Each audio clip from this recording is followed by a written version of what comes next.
Guy started the car. I waved my hand at him. He was too dignified to reply. We went on into Spezia. That's a young man that will go a long way in Italy, I said to Guy. Well, said Guy, he went 20 kilometers with us.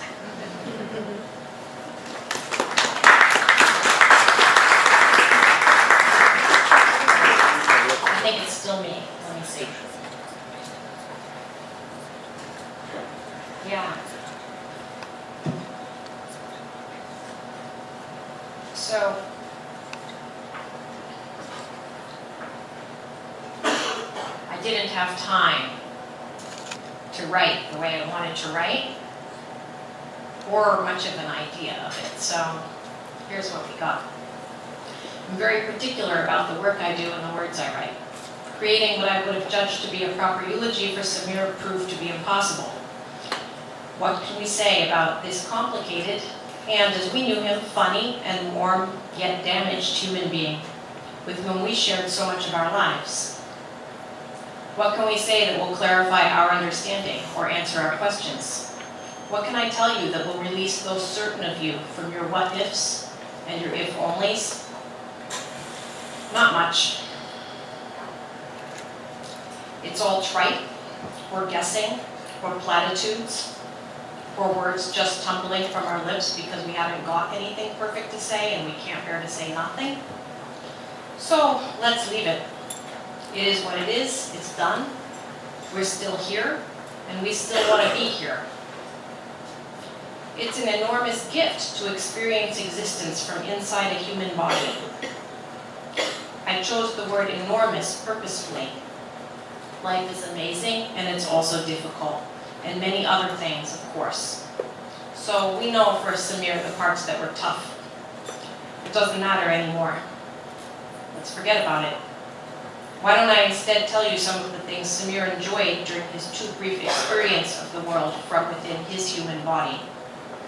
You might not have known them, but maybe next time you encounter them, you'll remember him in an affectionate or funny way, and it will be okay that the catastrophe bobs away slowly into the distance. Things Samir liked. Sweets. All kinds. The marzipan Mozart candies from Germany, ice cream, tufahia, baklava, gummy worms, Julia Child's bouche de Noël, which I make in a certain way and he called Super Bowl cake. Sweet toppings, minus whatever they ought to have topped. The guy would settle down to watch a movie on the sofa and he'd have a jar of Bon Maman strawberry jam, a can of Stop and Shop whipped cream, not ready whipped because that has high fructose corn syrup in it, which he wouldn't eat, and a spoon. Yeah, he'd just eat the jam with the whipped cream, never mind any cake or bread. He'd eat a whole jar of Nutella with nothing but a butter knife. He loved barbecue. We had ambitious barbecues, dragging everything from our place to Pine Banks, condiments, meats, utensils, salad, veggies, jugs of water to wash after rolling ciabatta at the picnic table. He was fastidious about the kindling, walking up and down the paths of Pine Banks, collecting twigs and pine needles for kindling. We did barbecue right.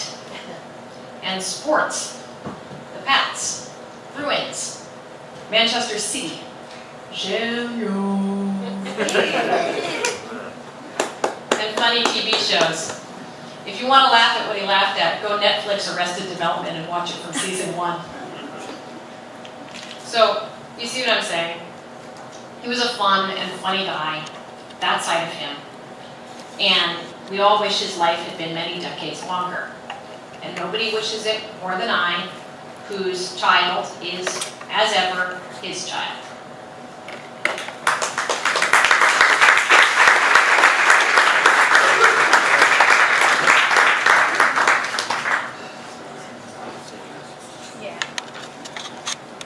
So I read for Emina, and Charlie is going to read for Amr, Samir's younger brother.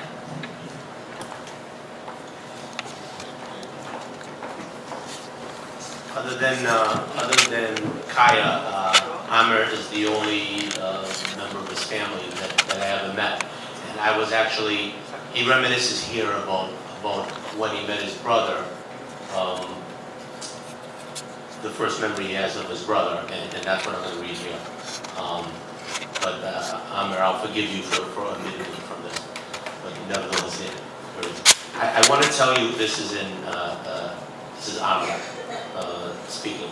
I want to tell you the first real memories of Samir I have. It was the winter of it was the winter of 98, 99, and I was in the USA for the first time. I was 12. Samir came to visit me in Florida, where I was staying with my aunt, Linda. He showed up in a red cabriolet and black shades. And I believe cabriolet is convertible. All nice and clean. He was the coolest man I've ever seen. I couldn't believe I had a brother who was so cool. I arranged with my aunt that I would stay with Samir at his hotel during his stay of 4 or 5 days. Then I jumped into the convertible like they do in the movies. During those days, Samir did what every cool big brother should do for his younger brother. The first thing we did was, when we got to the hotel, was go swimming in the pool, even though it was raining. When we went to an arcade, he went up to the change machine for quarters. Samir put in a $50 bill, I can vouch for that.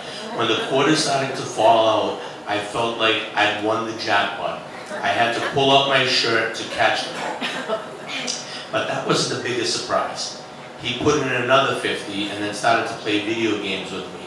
That was a big deal for me because usually people would give me money and then leave me to play by myself. But not Samir, he played with me. And that was a big thing for a 12-year-old boy. Another night, as I was drooling over that cabriolet, he asked me, Hoshi Jir? I hope I said that right. Which translates to, want to drive. I couldn't believe my ears. Nobody had ever let me behind the wheel of a car, and now he was offering to let me drive the coolest car in the world. Of course I accepted. We went into an empty parking lot, and I drove like there was no tomorrow. I will never forget that night. It was like he had been born to be an older brother.